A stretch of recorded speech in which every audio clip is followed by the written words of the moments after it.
298 BC,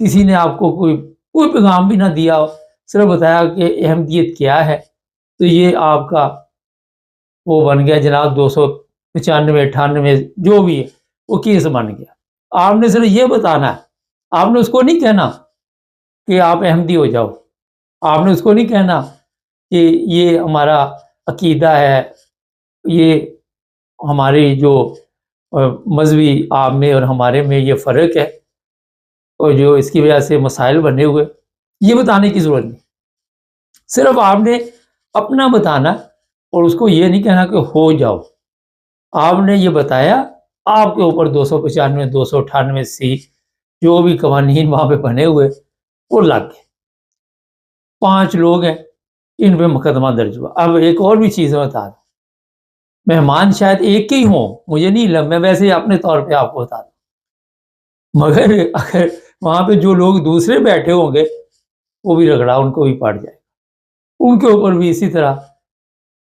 جو FIR درج کر دی جائے۔ ضلع شیخ پورہ کا ایک گاؤں ہے، بڑا مشکل سا نام تھا، میں نے تو کوشش کی کہ پڑھ کے آپ کو بتاؤں، مگر میرے پنجابی میں تھا، کوئی اچھی طرح میں سمجھ نہیں سکا اسے، لیکن ضلع شیخ پورہ کا علاقہ، یہ حالات وہاں پہ پیدا کیے گئے ہے کہ آپ آئے دن کوئی کام کریں نہ کریں، لیکن آپ نے لوگوں کے اوپر توہین مذہب کے کیس ضرور ڈالنے ہیں۔ آپ اپنے ڈیوٹی پہ جائیں یا نہ جائیں، آپ جہاں بھی مزدوری کرتے ہیں وہاں جائیں یا نہ جائیں، اور مگر آپ نے مذہب کے نام پہ یہ سارا کچھ کرنا۔ اب 298 یا 295 کسی کے اوپر لگ جائے پاکستان میں تو اس کے ساتھ جو سلوک کیا جاتا ہے وہ بھی میں آپ کو تھوڑا سا بتا دیتا ہوں۔ جیل میں اسے علیحدہ رکھا جاتا ہے، وہ دوسرے قیدیوں کے ساتھ نہیں رہ سکتا، دوسرے قیدی برداشت نہیں کرتے جب ان کو پتہ چلے گا کہ ان کے اوپر، یہ ان کا پرابلم نہیں قیدیوں کا کہ جھوٹ بول رہے ہیں یہ سچ ہے، ان کا پرابلم ہے کہ ان کو صرف پتہ چلنا چاہیے کہ یہ مذہب توہین مذہب کے یا تبلیغ کے چکر میں جیل میں آئے ہوئے، اس کے بعد وہ ساتھ رہنا پسند نہیں کریں گے، ساتھ کھانا پسند نہیں کریں گے، ہو سکتا ہے کہ تشدد بھی کرے، ہو سکتا ہے جو بندہ ہے وہاں پہ اس کی جان کو خطرہ بھی ہو۔ یہ پھر جو لوگ ہوتے ہیں ان کو علیحدہ رکھا جاتا ہے، وہاں پہ علیحدہ آپ دیکھ لیں، کوئی کمپنی نہیں، کوئی چیز نہیں، کتنی اذیت ہوتی ہے جیل کی سلاخوں کے پیچھے۔ اس کا اندازہ میرا خیال ہے ایسے لوگوں سے پوچھے جو اس طرح اپنی زندگی کا کچھ عرصہ یا زیادہ عرصہ تھوڑا عرصہ گزار کے آئے ہوئے، کیسے وہاں پہ وقت گزرتا ہے۔ آپ کے پاس کوئی ایسی سہولت نہیں، نہ اخبار کی، نہ ٹی وی کی، نہ دوسری نہ تیسری، کہ جس کی وجہ سے آپ اپنا وقت جو ہے وہ گزار سکیں۔ موبائل فون تو بھول ہی جائیں، دور دور تک تو سوچے بھی نہ۔ یہ چیزیں میں اس لیے بتا رہا ہوں کہ جو احمدی ہیں انہیں بھی احتیاط کرنی چاہیے، انہیں بھی ایسے لوگوں سے، ہوتا یہ ہے کہ یہ باقاعدہ طور پر ایک سازش کے تحت گیم ڈالتے ہیں، سازش کے تحت گیم ڈال کے اس کے بعد یہ کیس بنا کے تو جیل بھجوا دیتے، اور پھر ایک دفعہ آپ جیل میں چلے گئے پھر تحریک لبیک والے جو ہیں، ابھی بھی میں دیکھ رہا تھا سیالکوٹ ٹولمار، وہ بار بار اعلان کر رہے ہیں، وہ جو پیرو چک میں واقعہ پیش آیا جہاں لوگوں کا کروڑوں کا سامان جلا دیا، اور ان کا کہنا یہ ہے کہ ان کے اوپر کیس کرو، ان کا سامان بھی ہم نے جلایا، کیس بھی ان پہ کرو، اور پھر آ کے ایک سے ایک بڑا جھوٹا وہاں پہ جھوٹ بولتا ہے کہ جناب زیادتی احمدیوں نے کی ہے۔ میں وکالت نہیں کر رہا، جو حقائق ہے اس سے پردہ اٹھا لا۔ 130-40 لوگ پکڑے گئے یا 300 لوگوں کے اوپر پرچے درج ہیں۔ اب گورنمنٹ کو سمجھ آئی کہ یہ کیا ہو رہا ہے، کیوں اس طرح کا فتنہ اور فساد یہ شروع کیا گیا۔ اور وہاں پہ میں دیکھ رہا تھا کرسچن لڑکیاں، ان کے ساتھ بھی یہی حالات بیچاریوں کے ساتھ ہو رہے ہیں۔ کئی لڑکیاں ان کی عزت کے ساتھ کھیلا جاتا ہے، کئی لڑکیاں انہیں اغوا کیا جاتا ہے، کئی لڑکیاں پولیس مدد ہی نہیں کرتی۔ مذہب کے نام پہ ہم نے ایسا ایک پروگرام شروع کیا ہوا ہے جس پر حالات جو ہے دن بدن خراب ہو رہے، اچھائی کی طرف نہیں آ رہے۔ وہاں پہ لوگ اپنے آپ کو محفوظ نہیں سمجھتے، انٹرنیشنل لیول پہ دنیا کو پتہ ہے، مگر دنیا اپنے مفادات میں ایسی میرا خیال ہے چل رہی ہے گھومن گھیری میں، وہ بھی ان کی سمجھ میں نہیں آتا۔ امریکہ میں ہمارے چیف صاحب بھی گئے، وزیر اعظم بھی گئے، انہوں نے امریکہ کو ویسے تو انسانی حقوق کا بڑا خیال رہتا ہے، مگر یہ سب جو پتہ دکھاتے کچھ اور ہیں، پھینکتے کچھ ہے، کوئی ان میں خود بھی اس چیز کیا کوئی اخلاقی طور پہ کوئی آپ کو ایسی چیز نظر نہیں آئے گی کہ اتنا ان کو انسانی حقوق کے اوپر طلب لگی اور یہ بڑے پریشان ہوں۔ وہاں پہ جہاں پہ ان کے مفادات ہوں گے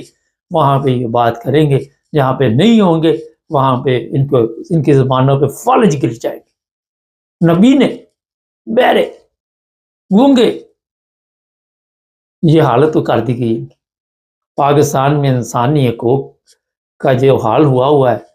یہ نہیں کہ مذہبی طور پہ، ویسے بھی بیڑا گرک ہوا ہے، ویسے بھی وہاں پہ انسانیت نام کی کوئی چیز نہیں۔ وہاں آپ ارد گرد کے ماحول پہ جائزہ لگائیں، اپنی نظر دلائیں، دور نہیں جانا۔ اپنے علاقے میں اگر آپ کی نظر پڑ رہی تو آپ کو وہاں بھی پتہ چلے گا کہ کتنے ظلم وہاں پہ ہو۔ انسانیت نام کی آپ کو چیز نظر نہیں آئے گی، نہ جیل میں نظر آئے گی، نہ جیل سے باہر نظر آئے گی، نہ پولیس اسٹیشن میں آئے گی، اور نہ آپ کہیں بھی جا رہے ہیں وہاں پہ آپ کو آئے گی۔ کوئی ایسی چیز آپ کو نہیں نظر آئے۔ یہ اس ملک کی حالت کر دی گئی ہے، جو ملک پھر وہی کہوں گا اسلام کے نام پہ اسلام کا قلعہ بولا جائے۔ علماء آگے اتنا خطرناک پروپیگنڈا کر رہے، یہ جو پیرو چک ڈسکا سیالکوٹ کے علاقے میں واقعات پیش ہے، آپ اندازہ نہیں لگا سکتے کہ انہوں نے صبح سے شام تک جھوٹ بولا، گمراہی کی طرف بڑھ رہے، اور عام پبلک جس میں عقل شعور نہیں، ایسے سوشل میڈیا پہ لوگ آ کے باتیں کرتے ہیں کہ میری ہنسی نکل جاتی کہ یار یہ بیچارے ان کو مذہب کا علم نہیں ہے، ان کو تو کسی چیز کا پتہ نہیں۔ ان کے بولنے سے اندازہ ہو جاتا ہے کہ یہ عقل سے پیدل لوگ ہیں، ان میں عقل شعور نام کی کوئی چیز نہیں۔ یہ اس ملک کا حال کر دیا آپ نے، وہ ملک جو اتنی قربانیوں کے بعد حاصل کیا، آپ نے اس کی قدر نہیں کی۔ اگر آپ کو سکون سے مل جاتا تو پھر آپ کیا کرتے؟ آج وہی محب وطنی کی اسی کو بخار چڑھا ہوا ہے جو ریٹائرمنٹ کے بعد اس ملک میں رہنا نہیں چاہتا۔ یہاں سے آپ اندازہ لگا، کیونکہ اس وقت تک اس کے پاس طاقت ہوتی ہے، جب طاقت ختم ہو جاتی ہے اس کو پتا ہے اب میری گیم کوئی نہیں پڑھنی۔ تو جناب بڑی احتیاط کریں، وہاں پہ کرسچن ہوں، احمدی ہوں، دوسرے ہوں، ان لوگوں کو کیوں آپ نے تو دعوت دینی؟ مجھے پہلے یہ بتائیے، یہ بدل سکتے آپ نے؟ یہ 75 سال سے نہیں بدلے، ان کا دن بدن جو حالت ہو چکی، کیونکہ جھوٹ، اس کے علاوہ ہمارے پاس کچھ کوئی چیز نہیں۔ ڈھونڈ لیں جا کے سچ، شروع کریں کراچی سے خیبر پختونخوا تک کتنے لوگ سچ بولتے ہیں، آپ کو اس کا اندازہ ہو جائے گا۔ اس لیے یہ جھوٹ کی دنیا ہے۔